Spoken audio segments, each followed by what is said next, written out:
축복의 네 기둥 첫 번째 시간은 주일 성수였죠. 두 번째 시간은 11조에 대한 것이었고, 세 번째 시간은 영적 권위에 대한 순종에 대한 신앙입니다.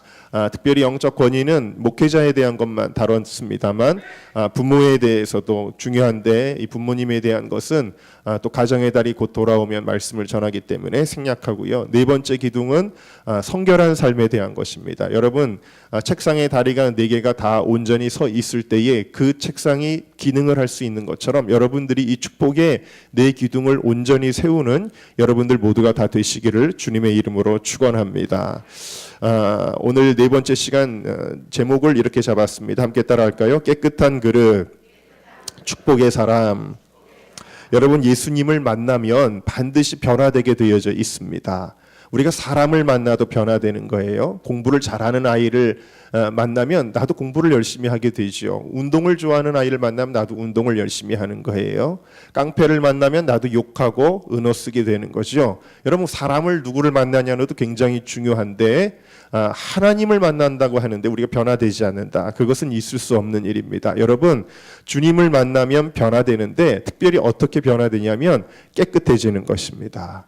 예수님을 만나는 순간 그 보혈의 은혜로 우리 지난날의 모든 죄가 깨끗해질 뿐만 아니라 거룩하신 주님의 성품이 내 안에 들어오면 우리의 행실이 깨끗해지게 되는 것이에요. 주님은 깨끗함, 거룩함, 성결함의 주님이시기 때문에 뭐라고 말씀하시냐면 내가 거룩하니 너희도 거룩하라고 말씀하고 계시는 것입니다. 오늘 그릇의 비유가 디모데후서 2장에 나오는 거예요. 큰 집에는 여러 가지 그릇이 있는데 금그릇, 은그릇, 질그릇, 나무그릇이 있는데 귀 쓰는 것도 있고 천이 쓰는 것도 있다. 그러면서 누구든지 귀 쓰는 그릇이 되고자 한다면 깨끗한 그릇이 되라고 그렇게 말씀하고 있는 것입니다. 그러면 왜 깨끗한 그릇이 되라고 말씀하시는가? 그 이유를 몇 가지 살펴보겠습니다. 첫 번째로 함께 따라할까요? 깨끗한 그릇에 성령이 임하십니다. 네, 성령님은 거룩한 영이죠. 거룩한 분이세요. 우리 성령님은 어떤 곳을 좋아하냐면 깨끗한 곳을 좋아하십니다. 여러분, 제가 최근에 금붕어 몇 마리를 사서 집에서 키우고 있는데 물이 더러워졌는데 내버려 뒀더니 한 마리가 못 견디고 죽었어요. 여러분, 물고기도 깨끗한 물에 있어야만 살 수가 있는 거죠. 우리 주님이 깨끗한 곳에서만 살 수 있다는 뜻이 아니라 우리 주님이 좋아하시는 것이 깨끗함이라는 거. 여러분 생각해 보세요. 여러분이 호텔 하나를 여행을 가서 호텔 하나를 예약해도요, 뭘 중요시 여기겠어요? 이 호텔이 냄새나고 더럽고 막 청소가 안 돼 있고 그런 호텔에서 주무시면 야, 오늘 호텔 정말 좋은 호텔에 내가 왔다. 얼마나 더러워. 냄새 나네. 나 이 호텔 좋아하시는 분이 있으면 손 들어보세요. 아마 정신병자가 아닌 이상은 그러지 않을 거예요. 다 호텔에 갔는데 깨끗하면은 여러분 기분이 어때요? 좋죠? 안 그래요? 여러분, 교회도 마찬가지예요. 여러분, 은정교회 여러분 모두가 다 은정교회의 관리인이 되시기를 바랍니다. 은정교회가 그래도 깨끗하잖아요. 다른 교회에 비해서. 제가 어떤 교회 가면요, 한심한 교회도 있어요. 도대체 하나님 앞에 예배드리는 교회인데 주님 모시려고 하는 거예요. 사람을 모셔도, 손님을 모셔도 이렇게 하진 않을 텐데 아주 지저분한 교회들이 있어요. 여러분, 교회도 깨끗해야지 기분이 좋은 거거든요. 이제 우리 공사 끝나면 교회도 아마 깨끗하게 정돈이 되겠습니다만 어쨌든 간에 하물며 하나님은 깨끗한 것을 좋아하시는데 우리 주님께서는 그 깨끗함의 기준이 물론 외적인 것이 내적인 것의 표현이긴 합니다만 주님은 우리가 보지 않는 것까지 보신다는 거예요. 무슨 얘기냐면 바리새인들은 예수님 뭐라 그러셨냐면 겉으로 보기엔 깨끗했어요. 깨끗한 옷을 입고 깨끗한 척하고 깨끗한 행동과 말을 했는데 주님은 너희 회출한 무덤 같다 그랬어요. 무엇이에요? 겉은 번지르르한데 속은 시체가 쌓여있는 유대인의 무덤, 회칠한 무덤처럼 너희 속에는 더러운 것이 가득하구나. 나 여호와는 사람은 외모를 보거니와 나 여호와는 중심을 보느니라 그랬어요. 그러니까 주님은 우리의 겉만 보시는 게 아니라 우리의 안을 보시는 건데, 그런데 그렇기 때문에 우리의 영이 깨끗할 때에, 우리의 심령이 깨끗할 때에 우리 가운데 임재하시는 줄로 믿습니다. 여러분, 성령님은 제 안에 안 계셔도 그만인 거가 아니죠. 로마서 8장 9절에 만일 너희 속에 하나님의 영이 거하시면 너희가 육신에 있지 아니하고 영에 있나니, 함께 따라할까요? 누구든지 그리스도의 영이 없으면 그리스도의 사람이 아니라. 여러분들 안에 그리스도의 영이 계십니까? 이 시간에도 사모하십니까? 네. 성령이 내 안에 계셔야 되는데 그렇지 않으면 그리스도의 사람이 아니라는 거예요. 교회에 발걸음 왔다 갔다 하는 게 중요한 것이 아니라 우리 안에 성령이 있어야 된다. 그러면 성령이 있으려면 어떻게 해야 되느냐? 성령을 받는 것이 어렵지는 않아요. 왜냐? 주님이 오히려 뭐라 그러셨냐면 누가복음 11장 13절에 너희 천부께서 구하는 자에게 성령을 주시지 않겠느냐. 그러니까 여러분이 성령을 구하면 성령님을 주신다는 거예요? 안 주신다는 거예요? 주신다는 거예요. 쉬워요? 어려워요? 쉽잖아요. 또 사도행 누가복음 그렇게 말씀하셨는데 성령은 그러면 어떻게 받느냐? 구하면 되는데 그런데도 불구하고 왜 성령을 못 받는가에 대한 문제가 있습니다. 왜 우리가 구한다고 해서 성령이 다 오시는 것이 아닌가? 그거에 대해서 사도행전 2장 38절에 성령 받기 원하는 회중을 향해 베드로가 이렇게 이야기합니다. 너희가 회개하여 각각 예수 그리스도의 이름으로 세례를 받고 죄 사함을 얻으라. 그리하면 성령을 선물로 받으리니 그랬어요. 그러니까 여러분 우리가 회개하고 십자가의 보혈로 우리 안에 죄를 깨끗이 씻을 때에 성령이 우리 안에 오시는 줄로 믿습니다. 성령님이 오실 만한 깨끗한 그릇이 되도록 오늘도 나의 안과 박 주의 보혈로 깨끗게 하여 주옵소서. 그렇게 사모하는 여러분들이 다 되시기를 주님의 이름으로 축원합니다. 두 번째 함께 따라합시다. 깨끗한 그릇에 복이 임합니다. 다시 한번요. 깨끗한 그릇에 복이 임합니다. 여러분 죄를 지으면 하나님은 원래 인간을 복되게 지으신 줄로 믿습니다. 하나님은 하나님의 자녀들이 이 땅에서 하나님 주시는 생명과 기쁨과 행복을 누리며 살도록 지으셨는데요. 근데 이 축복을 우리가 다 잃어버려요. 왜 축복을 잃어버리느냐? 죄 때문이라는 거예요. 우리를 더럽게 하는 죄 때문이다.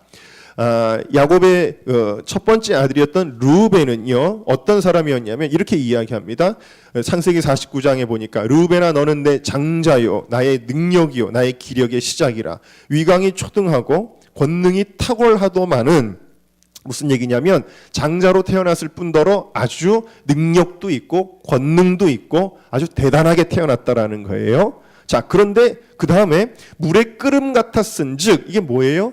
자신의 정욕의 끓음이 표현된 거죠. 그 르우벤의 정욕. 너는 탁월치 못하리니 네가 아비의 침상에 올라 더럽혔음이로다. 그가 내 침상을 올랐었도다. 그러니까 그 아버지의 첩과 통관한 이 르우벤은 음란한 죄를 지음으로 말미암아 이 권능을 다 잃어버렸더라는 거예요. 그리고 역대상 5장 1절에 보니까 이스라엘의 장자 르우벤의 아들들은 이러하니라 그러면서 르우벤의 족보를 소개하면서 뭐라 그러냐면 르우벤은 장자라도 그 아비의 침상을 더럽게 하였으므로 장자의 명분이 이스라엘의 아들 요셉의 자손에게로 돌아갔으나 족보에는 장자의 명분대로 기록할 것이 아니니라 이렇게 되어 있어요. 그러니까 족보상으로는 주민등록 호적상으로는 장자는 르우벤일지라도 실제 장자권, 장자의 축복은 누구에게로 갔다고요?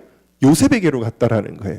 이건 뭘 의미하냐면 범죄한 르우벤은 장자의 축복을 잃어버렸고 그리고 그 축복이 누구에게 갔냐면 아들들 가운데 가장 깨끗한 사람, 다시 말해서 보디발의 아내의 유혹까지도 떨쳐버리고 그 자리를 피했던 깨끗한 사람 요셉에게로 갔다라는 거예요. 그러니까 축복은 여러분 누구에게로 가는 거예요? 깨끗한 사람에게로 가는 줄로 믿습니다. 죄를 지으면 축복을 잃어버려. 아무리 훌륭했던 사람도 삼손도 하나님께서 큰 권능을 주셨지만 범죄할 때의 축복을 잃어버렸고 다윗도 그렇게 훌륭한 왕이었지만 범죄할 때는 그 축복을 잃어버렸어요. 여러분 죄는 여러분이 누려야 할 많은 축복을 빼앗아 갑니다. 죄는 우리의 기쁨을 빼앗아 가요. 우리의 평안도 빼앗아 마음이 편할 수가 없어요. 죄는 우리의 생명까지도 빼앗아 가는 거예요. 여러분 날마다 우리가 영적인 싸움을 합니다. 뭐와 싸우냐면 마귀와 싸우고 죄와 싸우는데 이기면 여러분들이 얻는 것이고 지면 잃는 것입니다. 여러분의 축복을 빼앗기지 마시기를 주의 이름으로 축원합니다. 더 나아가서 고린도전서 6장에 보면 불의한 자가 하나님의 나라를 유업으로 받지 못할 줄을 알지 못하느냐. 미혹을 받지 말라. 음란하는 자나 우상숭배, 간음, 탐색, 남색, 도적, 탐남, 술 취하는 자, 후욕하는 자, 토색하는 자들은 하나님의 나라를 유업으로 받지 못하리라. 갈라디아서 5장에 보면 육체의 일은 현저하니 곧 음행과 더러운 것과 호색과 우상숭배, 술수 쭉 나오면서 투기, 술 취함, 방탕 이와 같은 것들이라 너희에게 경계한 것 같이 경계하노니 이런 일을 하는 자들은 하나님의 나라를 유업으로 받지 못할 것이요. 그러니까 하나님의 명령대로 살지 못하고 이와 같이 자신을 더럽히게 되면 나중에는 뭐까지 빼앗기냐면 천국의 유업까지, 영원한 영생까지 빼앗긴다라는 거예요. 네. 그러니까 이 도덕적으로 윤리적으로 뭐 잘 살아보자, 뭐 윤리적인 평가를 듣는 그런 문제가 아니다라는 것이죠. 이것은 여러분의 생명과 직결된 문제다라는 것을 우리가 알 수가 있습니다. 그래서 여러분 축복의 사람이 되시기를 주님의 이름으로 축원합니다. 요셉이 그저 깨끗하게 살았더니 하나님이 총리의 자리로 올려주셨고요. 다니엘과 세 친구가 왕의 진미와 그의 마시는 포도주로 자기를 더럽히지 아니하리라 하고 자기를 더럽히지 않게 하기를 환관장에게 구했더니 하나님이 그들을 높여주시고 그들에게 복을 주셨던 것을 기억할 수가 있습니다. 여러분 깨끗한 그릇이 돼서 복을 받으시기를. 여러분 깨끗해야 좋은 것을 담는 거예요. 아무리 좋은 그릇이라도요, 더러우면 거기다가는 개밥 그릇밖에는 되지 않는 것입니다. 아무리 재질이 뭐 나무 그릇이나 질 그릇이나 사기 그릇이라고 할지라도 깨끗하면 거기 내가 좋은 것을 담을 수 있는 거예요. 하나님의 축복을 담는 깨끗한 그릇이 다 되시기를 주님의 이름으로 축원합니다. 우리 세 번째 함께 따라하겠습니다. 깨끗한 그릇이 쓰임을 받습니다. 네, 21절 말씀 우리 같이 읽어볼까요? 21절 시작. 그러므로 누구든지 이런 것에서 자기를 깨끗하게 하면 귀히 쓰는 그릇이 되어 거룩하고 주인의 쓰심에 합당하며 모든 선한 일에 예비함이 되리라. 여러분 하나님께 쓰임 받으시기를 주님의 이름으로 축원합니다. 요즘에 그 무슨 여자 아이스하키 팀 얘기가 나오는데 열심히 4년 동안 훈련했는데 선수로 못 뛰면 너무 불행하다라는 거예요. 그러니까 여러분 운동선수는 출전을 해야 그게 좋은 거죠. 나는 피곤해, 힘들어, 벤치에 맨날 앉아 있으면 그게 좋은 걸까요? 그렇지가 않습니다. 하나님께도 마찬가지. 여러분들이 하나님께 쓰임받는 여러분들 모두가 다 되시기를 주님의 이름으로 축원합니다. 자, 그러면 하나님이 쓰시는 조건은 무엇이냐? 사람이 누군가를 뽑아서 쓸 때는요, 학벌을 보지요. 또 외모를 보지요, 능력을 보지요, 지식이나 지혜를 보지요. 그런데 하나님은 그런 것들을 보지 아니하십니다. 하나님은 무엇을 보시느냐? 그것은 바로 거룩한가를 보신다라는 거예요. 깨끗한가를 보신다라는 거예요. 하나님이 모세라고 하는 사람을 선택하셔서 쓰기로 작정을 하셨습니다. 이스라엘 백성을 구원하시겠다라는 거예요. 자, 그래서 그를 하나님이 훈련을 시키시는데 1교시가 40년이었습니다. 1교시 40년 동안은 왕궁에서 훈련을 시키셨어요. 그 다음에 2교시 40년은 광야에서 훈련을 시키셨어요. 1, 2교시를 마치고 드디어 하나님이 모세를 부르셨어요. 내가 너를 보내어 애굽에서 내 백성을 인도하여 낼 것이다 그랬습니다. 모든 준비가 다 됐고 졸업을 했고 이제 쓰임 받으면 되는 거예요. 그런데 이 애굽으로 가는 도중에 갑자기 하나님께서 80년 동안이나 공들여 훈련시키셨던 모세를 죽이시겠다는 거예요. 죽이시려고 그러는 거예요. 그 이유가 무엇이었는지 아세요? 모세가 그 아들의 할례를 행하지 않음으로 말미암아 거룩함을 잃어버렸기 때문이었다라는 거예요. 그때 그 모세의 아내였던 십보라가 얼른 차도를 취해다가 그 아들의 할례를 행하여 겨우 거기서 목숨을 건지고 애굽으로 향하게 된 것을 볼 수가 있어요. 무엇을 알 수 있냐면 하나님은요 80년간 훈련시키기 때문에 너무나 귀중하지만 그것보다도 무엇을 중요시 여겼냐면 그 사명보다 중요시 여긴 것이 바로 거룩이었다라는 거예요. 거룩해야 하나님이 쓰신다라는 것입니다. 여러분들이 쓰임받기를 원한다면 어떤 스펙을 쌓기를 원하는 것이 아니라 예를 들면 신학생들이 쓰임받기 위해서 어떻게 하면은 대중들에게 어필할 수 있고 설교의 기술을 배우고 찬양인도의 기술을 배우고 목회와 상담의 기술을 배우는 것이 중요한 것이 아니라 신학교에서 그런 것을 가르치지 않는다고 할지라도 깨끗한 그릇이 되기를 사모해야 되는 거예요. 다니엘의 세 친구와 같이 어려서부터 요셉과 같이 어려서부터 깨끗한 그릇이 될 때 쓰임받는 거. 여러분의 자녀가 하나님 앞에 쓰임받기 위해서는 어려서부터 어떤 학원에 다니면서 뭐 수학을 배우고 미술을 배우고 음악을 배우고 체육을 배우고 그것이 중요한 것이 아니라 깨끗한 그릇이 되도록 하시기를 주님의 이름으로 축원합니다. 여러분 아까도 말씀드린 것처럼 삼손은 은사를 받은 자였어요. 괴력을 발휘했습니다. 그러나 버림받아서 비참하게 됐어요. 두 눈이 뽑히고 원수들 앞에서 희롱거리가 되었습니다. 그가 왜 힘을 잃어버렸을까요? 머리카락이 잘려서일까요? 머리카락에 진짜 힘의 근원이 있었을까요? 아닙니다. 머리카락이 잘렸다라는 것은 그가 나실인의 언약, 하나님과의 언약을 잃어버리고 거룩함을 잃어버렸다라는 뜻이에요. 이방 여자와 노라나 음란에 빠졌을 때 그에게서 하나님의 임재는 떠나가게 되었다라는 사실이죠. 어떤 사람들은 대단한 은사를 가지고 있어요. 능력이 있습니다. 예를 들면 어느 찬양 인도자가 찬양을 잘합니다. 신앙적인 멘트도 끝내줍니다. 모션도 좋습니다. 경력이 화려합니다. 아주 대형 집회들을 다 인도했습니다. 그런데 우리의 심령 깊은 곳을 울리는 능력이 나타나지 않을 수 있어요. 왜 그럴까요? 경건의 삶이 없기 때문에. 사람들은 속일 수 있어도 하나님은 속일 수가 없기 때문입니다. 설교가도 마찬가지고 선교사도 마찬가지고 사역자들도 마찬가지예요. 경건의 능력이 없으면 거기서 참된 복음의 역사가 일어날 수가 없다. 그리고 아무리 훌륭했던 사람도 한순간에 범죄함으로 말미암아 버림받게 되는 것을 우리는 뉴스를 통해서도 많이 볼 수가 있습니다. 그래서 디모데후서 3장 5절은 우리에게 말씀하세요. 경건의 모양은 있으나 겉으로 그럴듯한 거 안 된다는 거예요. 경건의 능력은 부인하는 자니 이 같은 자들에게서 네가 돌아서라 그랬어요. 여러분 하나님이 쓰시는 사람은 다 경건한 사람이었는데 아브라함, 노아, 모세, 요셉, 롯, 엘리야, 이사야, 고넬료 이런 사람들은 다 깨끗한 사람들이었어요. 하나님이 쓰시는 사람들은 다 깨끗했어요. 이런 경건한 사람들에게는 능력이 나타나요. 야고보서 5장 16절에 이러므로 너희 죄를 서로 고하며 병낫기를 위하여 서로 기도하라. 의인의 간구는 역사하는 힘이 많으니라. 그러니까 여러분 깨끗한 삶 가운데 능력이 나타나는 것이 어떤 기술 가지고 되는 것이 아니다라는 것입니다. 여러분 오늘 우리는 2018년도 새해를 맞이했습니다. 이제 더러워졌던 그릇은 깨어버리고 주님의 보혈로 성령의 새롭게 하심으로 새롭게 빚어진 깨끗한 그릇이 다 되시기를 주님의 이름으로 축원합니다. 마가복음 2장 22절에 새 술은 새 부대에 담는다라는 말이 있잖아요. 우리의 그릇을 여러분 새롭게 합시다. 자, 그러면 여러분 지금 그릇 이야기를 하면서 깨끗한 그릇이 돼야 된다 그랬는데 그럼 그릇이 의미하는 바가 뭐냐라는 것을 우리가 좀 살펴보겠습니다. 그릇이 의미하는 것, 그릇을 깨끗이 한다는 것은 무엇이냐? 그것은 하나님이 주신 육체를 더럽히지 말라는 뜻이에요. 자, 목욕해라, 샴푸로, 린스로 그 얘기는 아니고요.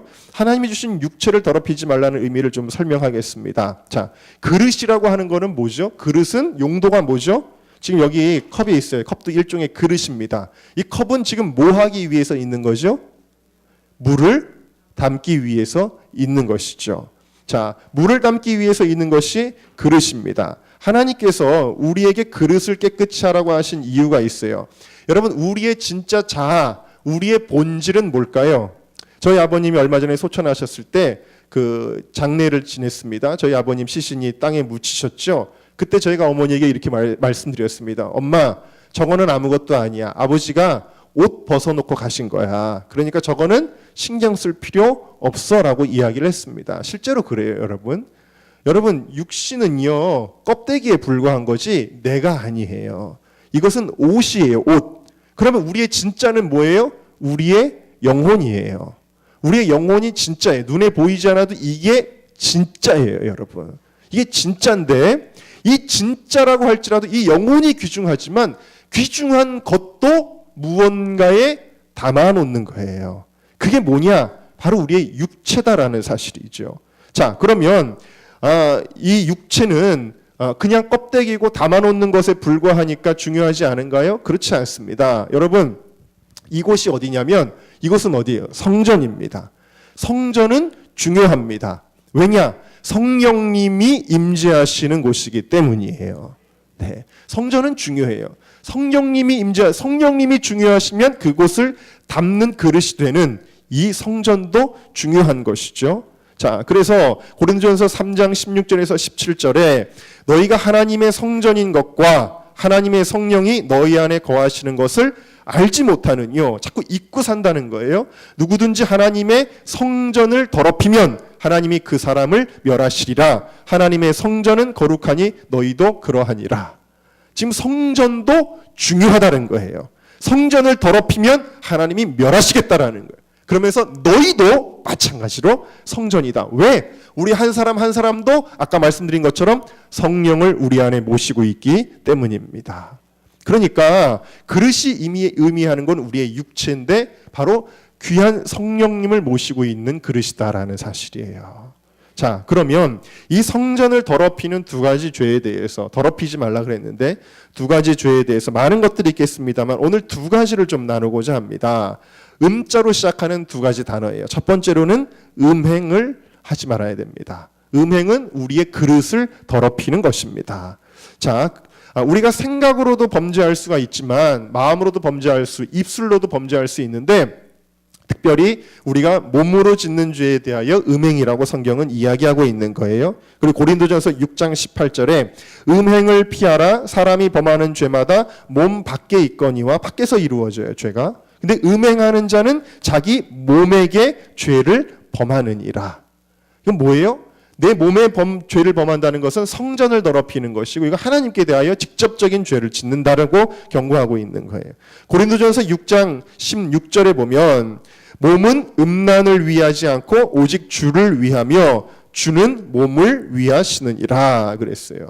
그러니까 여러분 모든 음란죄는요 몸 안으로 들어옵니다. 모든 다른 죄들은 몸 바깥에 있으나 음란죄는 내 몸 안으로 들어와요. 그래서 어떤 게 일어나냐면 중독이라는 것이 일어나게 되는 거예요. 우리 몸 안에서 일어나기 때문에 중독되는 것입니다. 어떤 사람들이 아까도 말씀드린 것처럼 우리의 영이 중요하지 육체는 껍데기인데요 라고 말할 수 있습니다만 그것은 우리가 주님 앞에 갈 때 얘기고요. 그 전까지는 우리의 몸이 이 그릇이 굉장한 역할을 하는데요. 창세기 2장 24절에 보면 어제도 제 제자 한 명이 결혼식을 해서 다녀왔습니다만 결혼식장에서 가장 많이 들려지는 성경 구절이 하나가 있어요. 그게 뭐냐면 이러므로 남자가 부모를 떠나 그 아내와 연합하여 둘이 한 몸을 이룰지로다 그랬어요. 자, 여러분 이건 뭘 의미할까요? 둘이 한 몸을 이룬다. 이건 뭐예요? 육체적인 관계를 통해서 그릇이 합쳐지는 거예요. 그릇이 합쳐지면 그건 어떤 현상이 일어나느냐? 내용물도 합쳐지게 되는 거예요. 내용물도 합쳐진다. 자, 그러므로 한 몸을 이루는 것이기 때문에 함부로 합치는 것이 아니죠.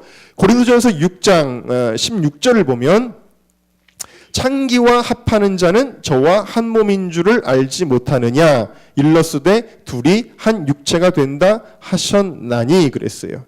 그러니까 음행을 하면 어떻게 되느냐? 음란한 영과 하나가 되는 것이다라는 거예요.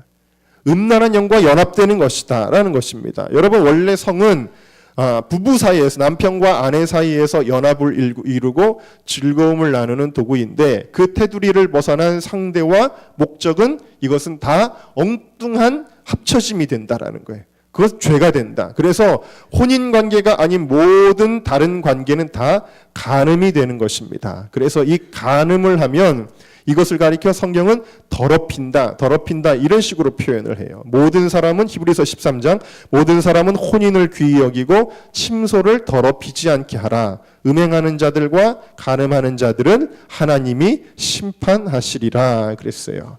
여러분 우리가 이와 같이 우리의 침소를 더럽히고 우리의 육체를 더럽히는 음행을 하지 마시기를 주님의 이름으로 축원합니다. 예수님은 더 나아가 이러한 간음의 죄가 실제적인 관계에서만 일어나는 것이 아니라 마태복음 5장 28절에 여자를 보고 음욕을 품는 자마다 마음에 이미 간음하였느니라. 그러니까 스마트폰이나 컴퓨터 화면을 통해서도 육체적인 결합과 음란한 영적 전이가 일어날 수 있다. 우리의 마음속의 생각에서도 그것이 가능하다라는 것입니다.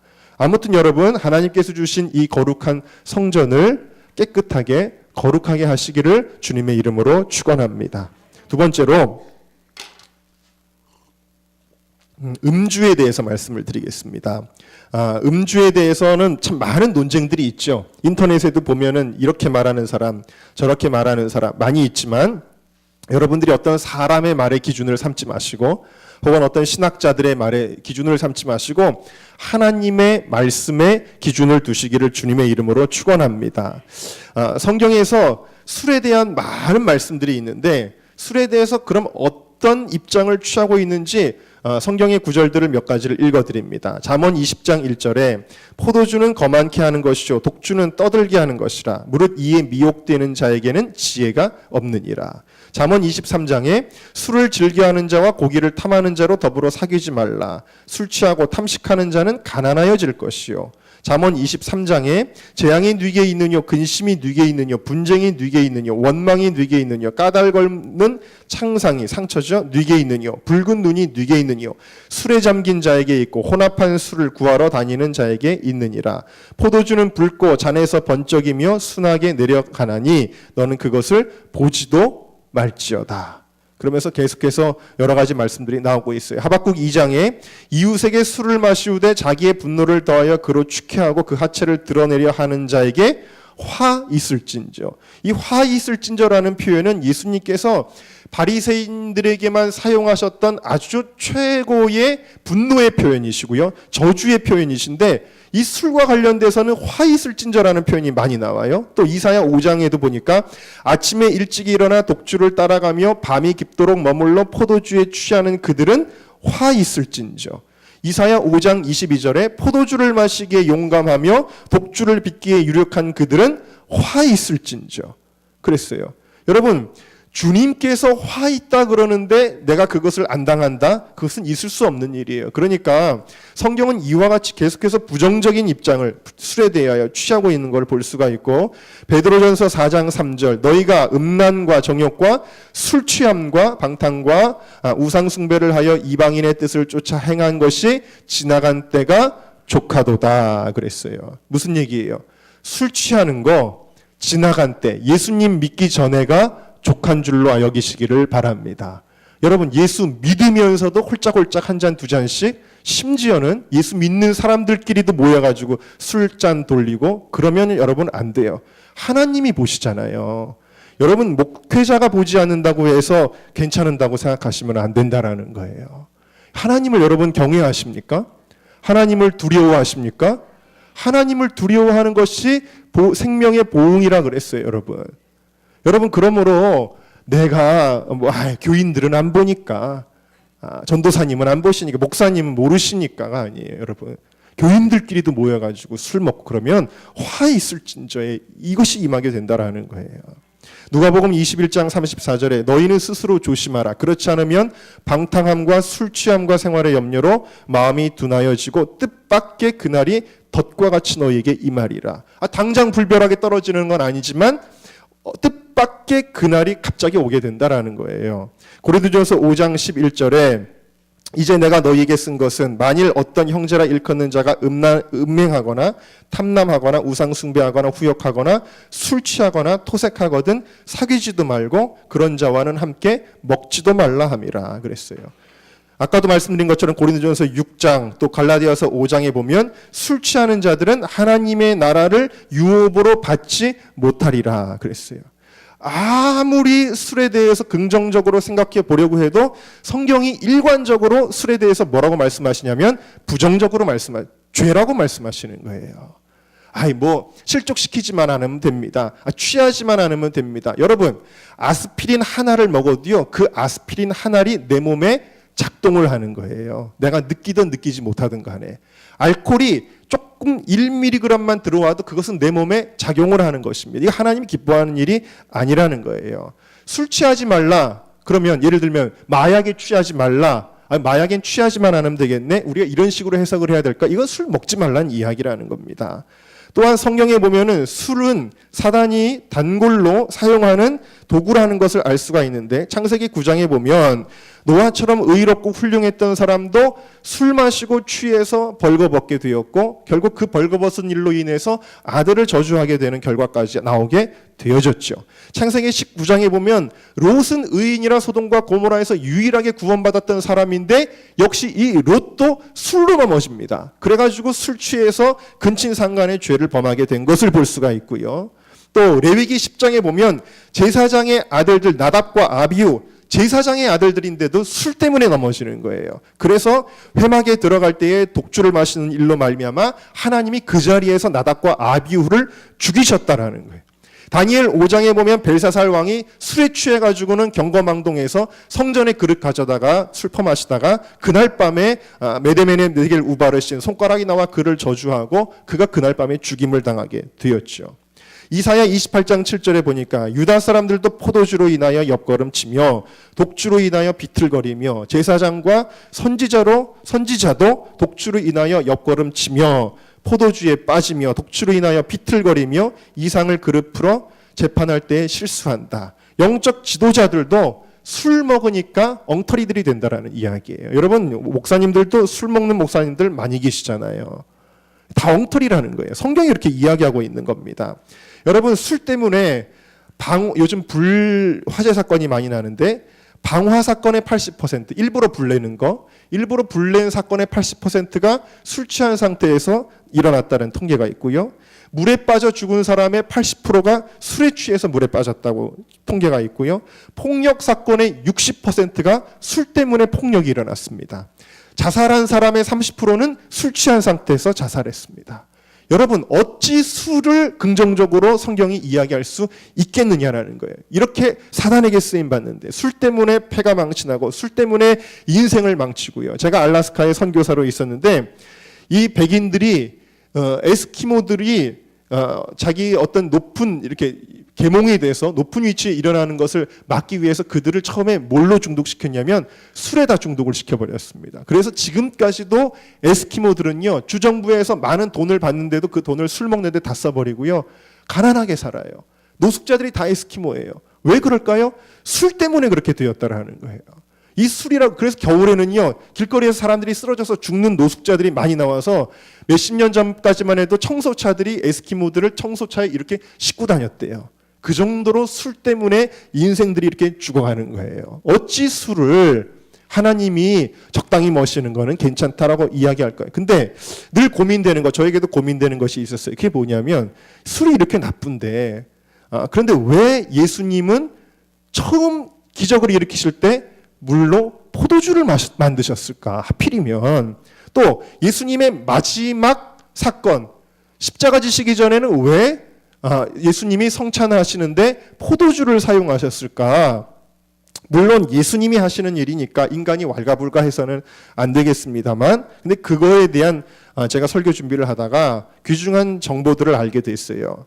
여러분, 히브리어로 이 포도주라고 하는, 성경에 포도주라고 번역되어 있는 단어들이 무엇이냐면은 히브리어로는 야인이고요, 헬라어로는 오이노스라고 하는데, 이 단어는 포도로 발효된 포도주에도 쓰이는 단어이지만 포도의 즙에도 쓰이는 단어라는 거예요.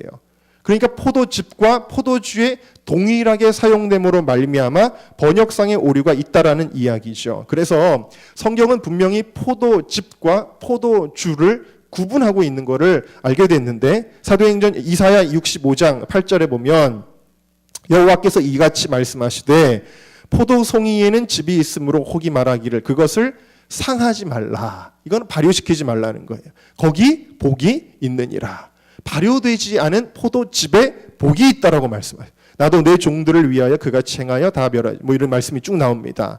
그래서 이 포도즙은 하나님이 주시는 재물의 축복이라고 창세기 27장 28절, 신명기 33장 28절에 하나님이 주시는 축복의 상징으로 쓰이고요. 또 요엘서 2장 19절, 아모스 9장 13절, 예레미야 31장 12절에 이 포도즙은 메시아 시대의 축복을 상징하고요. 또 이사야 55장에는 값없이 주시는 은혜를 상징하고, 또 미가 18장, 신명기 14장, 출애굽기 29장, 레위기 24장에는 이 포도즙은 11조나 제물에 쓰이는 그 헌물로 사용이 되고 있는 것을 볼 수가 있어요. 반면에 포도주는 이사야 28장, 잠언 23장에 보면 진리를 왜곡시키고, 창세기 9장, 창세기 19장, 하박국 2장, 이사야 5장에 보면 이 포도주는 사람들의 도덕적인 능력을 떨어뜨리고요. 또 잠언 23장, 호세아 7장, 이사야 19장, 시편 60편에 보면 이 포도주는 육체적인 질병을 이야기하고, 레위기 10장에 보면 아까도 말씀드린 것처럼 하나님 앞에서 경거망동하게 하는 물질로 소개가 되고 있는 것을 볼 수가 있습니다. 여러분, 그러면 예수님이 왜 포도주를 만드셨을까? 마지막엔 포도주로 성찬을 하셨을까? 예수님은 이렇게 표현하셨죠. 나는 포도나무요, 너희는 가시니, 그랬어요. 이 이스라엘 백성들, 유대인들에게 포도나무는 굉장히 중요한 겁니다. 왜? 이것은 주님을 상징하는 나무이기 때문이에요. 이 포도즙이라고 하는 것 곧 무엇을 의미하느냐? 이것은 예수님의 피를 가리키는 거예요. 그러니까 처음에 물로 포도주를 만든 기적은 이것은 예수님의 피의 역사를 가리키는 거예요. 자, 그래서 마지막에 예수님이 유월절 만찬에서도 포도주를 드셨던 것도 마찬가지고요. 자, 그렇다면 예수님의 피를 상징하는 것이 결코 이렇게 악한 일에 쓰임받는 술이 될 수는 없겠죠. 베드로전서 1장 19절에 오직 흠없고 점없는 어린 양 같은 그리스도의 보배로운 피로 한 것이니라 그랬어요. 가천대학교의 차한 박사님이 국민일보에 이러한 글을 기고하셨습니다. 예수님께서 가나 혼인잔치에서 만드신 것은 감줌류인 포도즙이었다. 옛 유대인들은 혼인잔치에 순 포도송이와 포도즙만을 사용했고 알코올 성분의 주류는 사용하지 않았다. 그들은 효소가 부패를 활성화시키는 것으로 여겨 새롭게 출발하는 혼인잔치에서는 포도주를 사용하지 않았다 그랬어요. 그렇기 때문에 이렇게 정보가 있으니까 이런 풀리는 것들이 있는데요. 그리고 여러분 예수님이 성만찬을 하실 때도 마찬가지예요. 그때 먹었던 빵은 뭐냐면 무교병입니다. 무교병이라는 건 뭐냐? 누룩이 들어가지 않은 빵이에요. 누룩이 들어가지 않으면 맛이 없어요. 그러나 그것은 발효되지 않은 빵입니다. 예수님께서 이와 같이 유월절 식사 가운데 드셨던 빵도 발효되지 않은 빵을 드셨거늘 술을 드셨다라는 건 있을 수 없는 일이죠. 그래서 역시 이 마지막 만찬에서도 포도주가 아닐 것이다라고 우리가 충분히 추론해 볼 수가 있는 것입니다. 마가복음 14장 25절에 보면 예수님이 또 뭐라고 말씀하셨냐면 진실로 너희에게 이르노니 내가 포도나무에서 난 것을 하나님 나라에서 새 것으로 마시는 날까지 다시 마시지 아니하리라 이런 말씀도 있고요. 예수님이 마지막에 십자가의 고통을 당하실 때에 그 고통이 너무 크기 때문에 십자가의 형을 받는 사람들에게는 마취작용을 할 수 있도록 해융에 포도주를 적셔서 그래서 입에 적셔주는 경우가 많이 있었습니다. 예수님에게도 그렇게 했는데 예수님이 어떻게 하셨냐면 그것을 받지 아니하셨다라는 거예요. 두 손과 두 발에 못이 박혀서 그 고통스러운 순간에도 주님께서는 발효된 포도즙은 마시지 않았다라는 사실이에요. 왜? 예수님의 보혈은 바로 깨끗한 포도즙을 상징하기 때문이라는 것이죠. 자, 여러분 거룩이라고 하는 주제에 있어서 레위기의 정결법은 무엇을 중요하게 여기고 있냐면 먹는 문제를 중요하게 여기고 있어요. 이것은 먹어도 되고 이것은 먹으면 안 된다. 이건 뭘 가리키고 있는 거냐면 어떤 물고기가 특별히 더 좋은 성분이라는 것이 아니에요. 하나님이 그냥 구별해 놓으신 거예요. 어떤 고기가 특별히 더 영양가가 있다는 게 아니에요. 그냥 하나님이 구별해 놓으신 거예요. 하나님은 오늘 우리들에게 세상 사람들이 즐길지라도 너희는 구별되라고 말씀하신다는 것을 여러분들이 깨달으시기를 주님의 이름으로 축원합니다. 구별된 사람의 대명사가 제사장인데 에스겔 44장에 보면 아무 제사장이든지 안뜰에 들어갈 때에는 포도주를 마시지 말 것이며 그랬어요. 민수기 6장에 보면은 남자나 여자가 특별한 서원 곧 나실인의 서원을 하고 자기 몸을 구별하여 여호와께 드리거든 포도주와 독주를 멀리하며 포도주의 초나 독주의 초를 마시지 말며 포도즙도 마시지 말며 심지어 이렇게 말했다라는 거예요. 잠언 31장에 보면 르무에라 왕이죠. 포도주를 마시는 것이 왕에게 마땅치 아니하고 독주를 찾는 것이 주권자에게 마땅치 아니하도다 그랬어요. 디도서 1장에 보면 감독은 하나님의 청지기로서 책망할 것이 없고 제 고집대로 하지 아니하며 술을 즐기지 아니하며 그랬어요. 디모데전서 3장 8절에 이와 같이 집사들도 단정하고 술에 인박이지 아니하고 그랬어요. 그러니까 여러분 하나님 앞에 구별돼서 쓰임받는 사람들은 반드시 먹는 문제에서 구별되시기를 주님의 이름으로 축원합니다. 술만 말씀드리는 것이 아니라 흡연이나 모든 종류의 중독을 다 가리키는 거예요. 왜냐? 에베소서 5장 18절에 보면 우리 함께 따라할까요? 술 취하지 말라. 이는 방탕한 것이니 오직 성령의 충만을 받으라. 여러분 이게 왜 그럼 하나님이 술을 이렇게 또 싫어하시는가? 또 하나의 이유가 있는데요. 하나님은 오늘 우리들을 인격적인 존재로 지으셨어요. 우리가 자유로운 의지를 가지고 자유의지죠. 자유의지를 가지고 예배드리러 여러분들이 이 자리에 나오신 줄로 믿습니다. 여러분의 의지를 가지고 지금도 아멘 하신 거예요. 누가 시켜서 하는 것이 아니라 여러분의 의지를 가지고 하는 거예요, 이게. 결국에는. 그런데 여러분, 술은 무엇이냐? 여기 지금 방탕한 것이니 성령의 충만을 받으라. 이건 뭘 의미하는 거냐면요. 취하지 말라고 말씀하신 것은 다른 것에 영향을 받고 통제를 받고 중독되고 그렇게 되지 말라는 거예요. 왜? 하나님은 오늘 우리를 어떤 존재로 지으셨냐면 자유로운 존재로 지으셨기 때문이라는 거예요. 근데 여러분, 예를 들면은 자유로운 존재로 지으셨다라는 것은 마음껏 죄를 지으라는 얘기가 아니라 우리의 찬송에도 부르죠. 죄에서 자유함을 누리는 존재라는 거예요. 죄에서 자유함을. 근데 여러분, 나는 자유가 있어. 뭐든지 할 수 있어. 예를 들어서 내가 뭐 마약을 하기 시작했다. 마약을 하기 시작했어요. 예를 들면 뭐 연예인들이 프로포폴을 하죠. 프로포폴 하기 시작했어요. 처음에는 자기 의지를 가지고 시작하지만 나중에는 자기가 거기에 노예가 되고 말아요. 자유를 잃어버려요. 하나님은 그런 존재로 우리를 지으시지 않았다. 하나님 우리를 자유로운 존재, 우리의 의지로 하나님을 섬기며 순종하며 주님의 뜻대로 살아갈 수 있는 평안과 기쁨을 누리는 존재로 만드셨는데, 예를 들어서 술을 먹지 않으면 마음이 막 허전해서 견딜 수가 없고 몸이 떨려서 견딜 수가 없고, 그거는 뭐예요? 내가 이미 자유를 잃어버린 존재라는 거예요. 그래서 주님은 그 자유를 잃어버리게 만드는 그것을 끌어버리고 누구의 지배를 받으라는 거예요? 성령의 지배를 받으라고 주님께서 말씀하고 계신 줄로 믿습니다. 오직 하나님의 지배를 받아야 되는 존재다라는 거예요. 성령의 충만을 받으라는 것은 우리의 몸이 그릇의 상태라는 거예요. 그릇은 무엇인가를 채우지 않으면 공허함을 느끼는 존재입니다. 여러분, 우리의 심령은요, 무언가를 자꾸 영적으로 채우기를 원해요. 우리의 공허함을 느껴요. 어떤 사람들은 그 공허함을 채우기 위해서 음란의 쾌락을 가지고 채우고 술 취함의 즐거움으로 채우고 세상의 오락으로 채우려고 하는데, 이런 것들은 다 인간을 파멸시키는 것들이에요. 왜? 예수님께서 요한복음 4장에 사마리아 우물가의 연인을 만나 뭐라고 말씀하셨냐면, 이 물을 먹는 자마다 다시 목마르려니와. 마음이 괴로워서 술을 마셨습니다. 그러면 마음의 괴로움의 문제가 해결될까요? 아닙니다. 술 깨고 나면 더 큰 괴로움이 찾아오고 더 허무함이 찾아오게 되는 거예요. 이 물을 마시는 자마다 다시 목마르려니와. 세상이 주는 그 어떤 것으로도 여러분들이 목마름을 채울 수는 없다.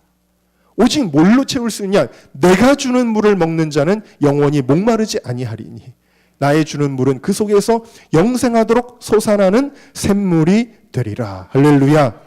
여러분, 우리의 그릇에 주님의 생명만이 우리 안에 들어오게 하시기를 주의 이름으로 축원합니다. 내 그릇에 예수님을 담는 거예요. 고린도후서 4장 6절에 보니까 이 보배를 질그릇에 가졌으니, 이건 뭐예요? 이 보배는 예수님이에요. 이 예수님을 질그릇 같은 우리 안에 가졌으니 이는 능력의 힘이 큰 것이 하나님께 있고 우리에게 있지 아니함을 알게 하려 하심이라 그랬어요. 여러분, 예수님이 내 안에 계시면, 예수님이 내 안에 충만히 계시면 더 이상 그런 것들이 우리에게 관심이 되지 않는다. 그러므로 여러분, 오직 성령의 충만을 받으시고 세상의 어떤 죄악으로 우리를 더럽히지 않는 여러분 모두가 다 되시기를 주님의 이름으로 축원합니다. 시간이 많이 갔지만 우리 영상 하나를 보고 마무리하도록 하겠습니다. 우리 연예인인 최강희 씨 간증인데 좀 보고 기도하는 시간 갖겠습니다. 어렸을 때부터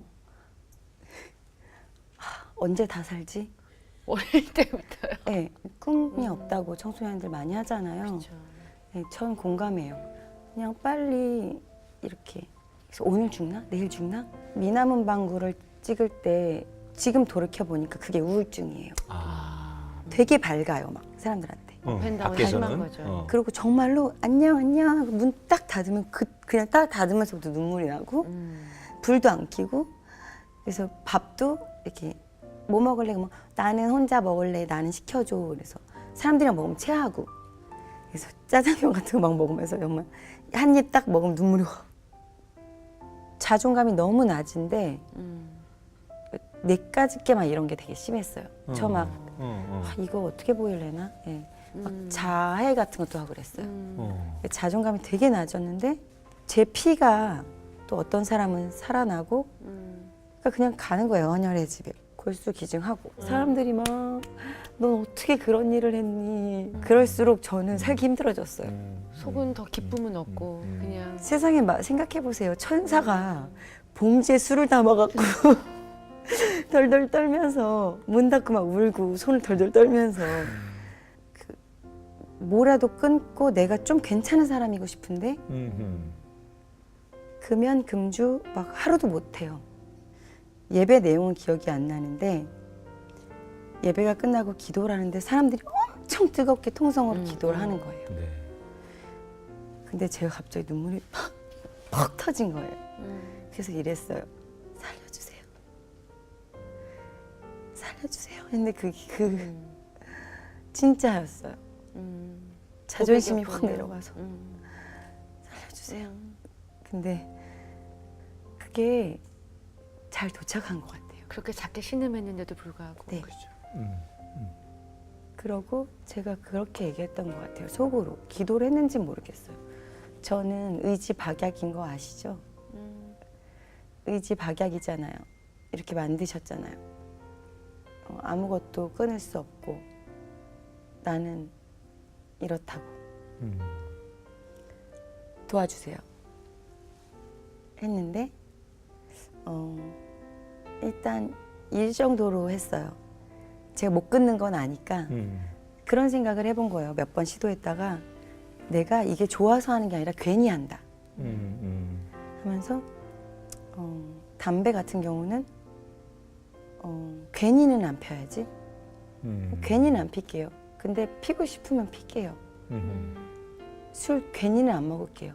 근데 정말 먹고 싶으면 먹을게요. 그렇게 했어요. 그리고 몇 번은 먹고 했는데 나중에는 먹으려고 괜히 먹는 것 같다. 조금 있다 좀 더 먹고 싶으면 먹어야지. 또 있다 또 괜히 먹은 것 같아. 그래서 괜히 피는 것 같아. 이렇게 했는데 세상에 그게 끊긴 거예요. 예수님, 제가 만난 예수님은 자유예요. 그리고 그게 세상의 어떤 자유보다 제가 진짜 자유라고 생각했던 모든 행동들을 해봤을 때 세상의 자유는 저를 진짜 자유롭게 하지 못했어요. 찝찝하고 다음에 수습해야 되고 결국 내가 점점 더 죽어갔는데 거기 진짜 자유를 한번 맛보셨으면 좋겠어요. 제가 만난 예수님을 여러분이 만나기를 기도할게요. 자, 우리 그냥 불 꺼놓은 상태로 다 눈을 감으시고요. 여러분, 제가 우리 성도님들 얼마 전에 한 분이 저한테 오셔서 그렇게 얘기하시더라고요. 목사님, 저 술 마셨어요. 그렇게 말씀하시더라고요. 그래서 정말 술에 취해서 저한테 오셨습니다. 냄새도 많이 나셨어요. 목사님, 제가 너무 속상해서 술 마셨어요. 저한테 그러더라고요. 제가 한마디 책망하지 않았습니다. 제가 오히려 어깨를 두드려 드리면서 집사님 힘내시라고 제가 그때 그렇게 말씀을 드렸었어요. 마음에 안타까움이 있었습니다. 여러분 마음속에 허전함을, 여러분 마음속에 괴로움을, 여러분들 마음속에 공허함을 하나님의 은혜로 아직 채움받지 못함에 안타까웠습니다. 세상에 줄 수 있는 그 어떤 것보다 더 기쁘고 우리를 자유케 하시는 그 성령님의 은혜를 아직 맛보지 못했음에 안타까웠습니다. 여러분, 오늘 이 밤, 오늘 이 시간에 주님 앞에 기도할 때, 주님, 이제는 내 안에 그런 것들로 채우지 않겠습니다. 육체와 음란의 정욕과 그것이 주는 즐거움으로 내 안에 채우지 않겠습니다. 술이나 담배나 세상의 어떤 오락이나 도박이나 그런 것들이 주는 즐거움으로 내 안을 채우지 않겠습니다. 주님, 예수님, 내 안에 들어와 주세요. 예수님만 모시겠습니다. 그리고 그 예수님이 주시는 자유함을 누리고 싶습니다. 우리 그러한 마음을 가지고 우리 주여 한번 불러 통성으로 같이 기도하겠습니다.